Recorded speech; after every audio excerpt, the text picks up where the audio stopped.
Pelanggar lalu lintas di Amahai, Maluku Tengah langsung dihukum vaksin di tempat. Biasanya para pelanggar lalu lintas akan diberikan bukti pelanggaran atau tilang dan membayar denda sesuai pelanggaran yang dilakukan.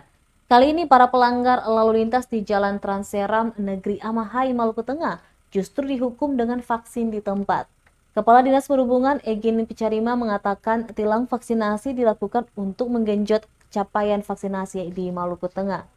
Pantauan tribunambon.com di lokasi setiap kendaraan yang lewat dihentikan petugas. Apabila melanggar lalu lintas dan belum menjalani vaksinasi, langsung disuntik di tempat. Egy menegaskan meski begitu pihaknya tidak melakukan pemaksaan. Operasi tersebut selanjutnya akan berlangsung selama 2 hari di lokasi yang sama, mulai pukul 9 pagi hingga pukul 2 sore hari. Selain itu, bagi warga yang baru menerima vaksin dosis pertama diberikan beras 5 kg bagi warga. Diketahui operasi tersebut dibantu aparat Polsek Amahai, Brimob dan anggota Koramil serta tim vaksinator dari Puskesmas Amahai.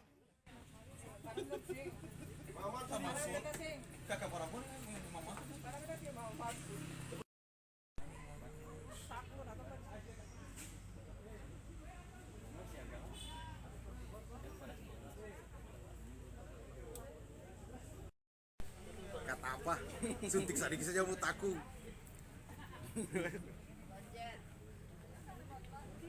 Terima kasih sudah nonton. Jangan lupa like, subscribe, dan share ya.